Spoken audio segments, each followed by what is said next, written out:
Hi hello నమస్తే అందరికీ. నేను ఘన. ఇప్పుడు మనం చెప్పుకోబోతున్న story my bad boy episode 58. వేదకి ఇబ్బంది అవుతుందని ఆమెని అతడి మీదకి తెచ్చుకొని చాలాసేపు అలానే ఉండిపోయాడు రుద్ర.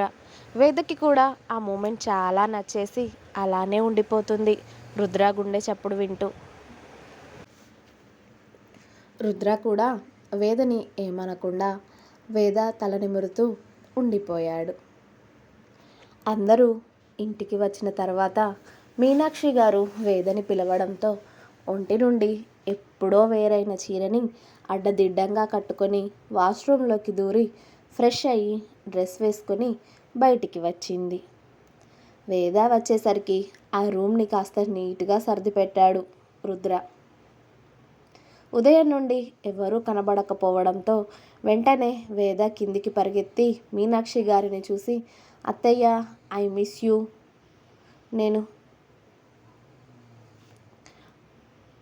అత్తయ్య ఐ మిస్ యూ అంది. నేను ఇంకా నా కొడుకుని అనుకున్నానే. నీ కొడుకుని ఏం మిస్ అవ్వలేదులే, ఎందుకంటే ఇవాళ కాస్త త్వరగానే ఇంటికి వచ్చాడు నీ సుపుత్రుడు అని చెప్పింది వేద.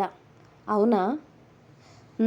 అవునత్తయ్య అని చరణ్ శౌర్యని చూడగానే వాళ్ళ దగ్గరికి వెళ్ళి, హాయ్ బావలు, ఈ మధ్య మీరు నన్ను పట్టించుకోవడం మానేశారు తెలుసా అంది బుంగమూతి పెట్టుకొని. మేమా అన్నారు ఇద్దరు కోరస్లో. మీరే, మీ అన్నయ్యలాగా మీరు కూడా నన్ను అస్సలు పట్టించుకోవడం లేదు తెలుసా. మీ ఇద్దరి దోస్తు కచ్చి అని మొహం ముడుచుకొని వెళ్ళి సోఫాలో కాళ్ళ మీదకు పెట్టుకొని కూర్చుంది వేద. అరే వేదుగా, ఎంత మాట అన్నావురా. మేము నిన్ను మర్చిపోవడమా? అది అయ్యే పనేనా చెప్పు.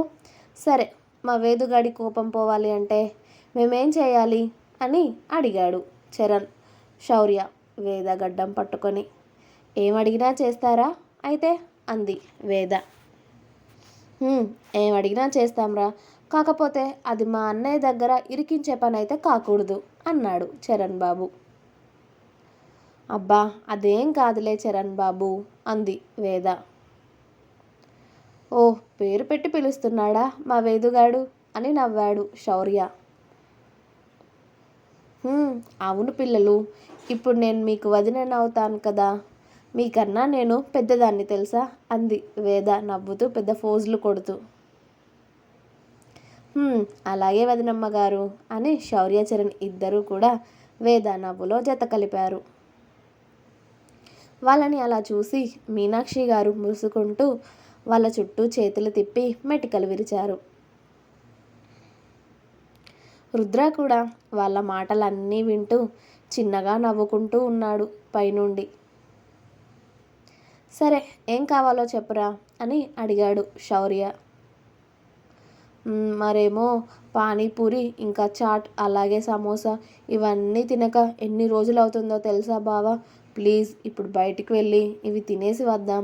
అత్తయ్యని బావని మీరే ఒప్పించాలి. అలా అయితేనే మీతో నేను మాట్లాడతాను, లేకపోతే అలుగుతాను చెప్తున్నా అంది వేద ఏడుపు మొహం పెట్టుకొని. ఓకే ఓకే, నువ్వు ఇప్పుడు ఏడవడానికి రెడీ అయిపోకు, ముందు వెళ్దాం అని శౌర్య పైకి చూసి, అన్నయ్య వేదని బయటికి తీసుకువెళ్తాం అన్నయ్య కాసేపు అని అడిగాడు. పాపం రుద్ర అవన్నీ వింటూ ఉన్నాడని తెలియక ఇప్పటివరకు వేషాలు వేసింది కదా. రుద్ర ఉన్నాడు అని తెలియగానే పాప సైలెంట్గా గప్చుప్ అయిపోయింది. ఆమె వేషాలు అన్నీ చూస్తూనే 1 అవర్ టైం ఇస్తున్నా, 1 అవర్లో ముగ్గురు ఇంట్లో ఉండాలి, లేకపోతే కాళ్ళు విరుగుతాయి అని రుద్ర సీరియస్గా చెప్పగానే, అలాగే అన్నయ్య, 1 అవర్లో ఖచ్చితంగా ఇంట్లో ఉంటాము అని. వేదు, రెడీ అవుతావా, ఇలానే వెళ్దామా అని అడిగాడు శౌర్య. తన డ్రెస్ ఓసారి చూసుకొని, రెడీ అయి వస్తాను బావా, 5 minutes అని ఫాస్ట్గా స్టెప్స్ ఎక్కి తన రూమ్లోకి వెళ్ళి గబగబా ఫేస్ వాష్ చేసుకొని ఓ లాంగ్ స్కర్ట్ టాప్ తగిలించుకొని హెయిర్ లీవ్ చేసుకొని లైట్గా లిప్స్టిక్ రాసుకొని బయటే ఉన్న రుద్రాని గట్టిగా హత్తుకొని, థ్యాంక్ యూ బావా, 1 అవర్లో వచ్చేస్తాం అని చటుక్కున అతడి బుగ్గ మీద ముద్దు పెట్టి స్టెప్స్ దిగి చరణ్ శౌర్య ముందు నిలబడింది తన ఫోన్ పట్టుకొని. ఇక ముగ్గురు బయటికి వెళ్ళడానికి సిద్ధమయ్యి, అమ్మా మేము బయటికి వెళ్తున్నాం, బయటే తినేసి వస్తాం, మా కోసం వంట ఏం చేయకు అని చెప్పేసి చక్కగా చరణ్ శౌర్య వేద కారులో స్టార్ట్ అయ్యారు. చాలా రోజుల తర్వాత బయటికి వెళ్తున్నందుకు వేద పాప చాలా ఎగ్జైట్గా ఉంటుంది. రుద్ర కూడా తనని తీసుకెళ్తాడు, కానీ చాలా హెల్దీ ఫుడ్ తినిపిస్తాడు. మనోడికి ఇవన్నీ పడవు కదా. అందుకే వేదకి ఏమి తినాలనిపించినా కూడా చరణ్ శౌర్యతో బయటికి చెక్కేస్తుంది అన్నమాట. తనకి ఇష్టమైనవి తినొచ్చు కదా అప్పుడైతే అనేసి. ముందుగా పానీపూరి బండి రాగానే అక్కడ ఆపాడు శౌర్య కార్ని. ఇక వెంటనే వేద పరుగు తీయడంతో వీళ్ళకన్నా ముందే వచ్చిన సెక్యూరిటీ ఆ బండి దగ్గర ఎవ్వరూ లేకుండా చేశారు. దాంతో వేద పాప చక్కగా ఆవురావురమంటూ 2 ప్లేట్లు పానీపూరి లాగేసి ఆ తర్వాత చాట్ కూడా తినేసింది. అన్నదమ్ములు ఇద్దరు వేద పాపకి కంపెనీ ఇచ్చారు. అక్కడే గంట టైం అవ్వకొట్టేసి ఆ తర్వాత ఎక్కడికి అన్నట్టు వేద పాప వైపు చూశాడు శౌర్య.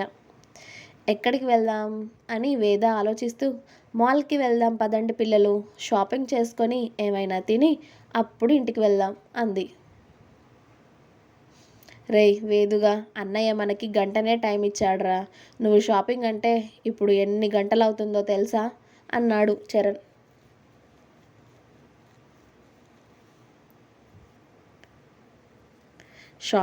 షాపింగ్ అంటే ఏం లేదు బావా, జస్ట్ ఏమైనా నచ్చినవి కొనుక్కుందాం పద. అసలే బయట తిరగక చాలా రోజులు అవుతుందని ఇద్దరిని లాక్కెళ్ళింది వేద. దాంతో చేసేదేమీ లేక రుద్రకి మాల్కి వెళ్తున్నామని మెసేజ్ చేసి ఇక మాల్లో పడి తిరుగుతూ ఉన్నారు ముగ్గురు. మాల్లోకి వెళ్ళడంతోనే ముందుగా చక్కగా పెద్ద ఐస్ క్రీమ్ కొనుక్కొని అవి తింటూ షాపులన్నీ తిరుగుతూ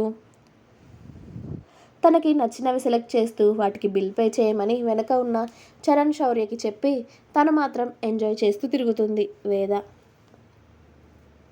తనకు నచ్చినవి ఆమె చెప్పినవి అన్నీ కొంటూ వేద వెనకే బ్యాగ్స్ పట్టుకొని తిరుగుతూ ఉన్నారు చరణ్ శౌర్య. వేద పాప కొన్నవి ఏమీ లేవు. చక్కగా నచ్చిన ఓ 2 డ్రెస్సులు, ఓ 10 జతల జుమ్కీలు, ఇంకా 4 వెరైటీస్ పర్ఫ్యూమ్లు, కళ్ళకి నచ్చిన బొమ్మలు, ఇవన్నీ కొనేసి అప్పుడు లాస్ట్ ఫ్లోర్కి వెళ్ళాక ఇక నాకు ఆయాసం వచ్చింది, పిజ్జా కావాలి బావా అని అడిగింది. పద అని ముగ్గురు వెళ్ళి చక్కగా చికెన్ పిజ్జా, బర్గర్స్, ఇంకా French fries, cool drinks order చేసుకొని గంట సేపు ఆరామ్స్గా వాటిని తినేసి ఇంకా ఎక్కడికైనా వెళ్దామా అని అడిగారు. వద్దులే, ఇప్పటికే లేట్ అయింది, మళ్ళీ మీ అన్నయ్య ఏదో దొంగను చూసినట్టు చూస్తాడు లేట్ అయితే. వెళ్దాం పదండి ఇంటికి అనగానే ఓకే అని చరణ్ శౌర్య షాపింగ్ బ్యాగ్స్ పట్టుకుంటే వేద పాప మళ్ళీ ఓ కాటన్ క్యాండీ కొనుక్కొని అది తింటూ వచ్చి కారులో కూర్చుంది.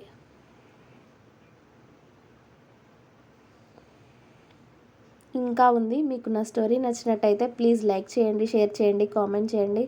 అలాగే సబ్స్క్రైబ్ చేసుకోవడం మాత్రం మర్చిపోవద్దు. ప్లీజ్ సబ్స్క్రైబ్ మై ఛానల్ గనా stories world. Thank you. Bye.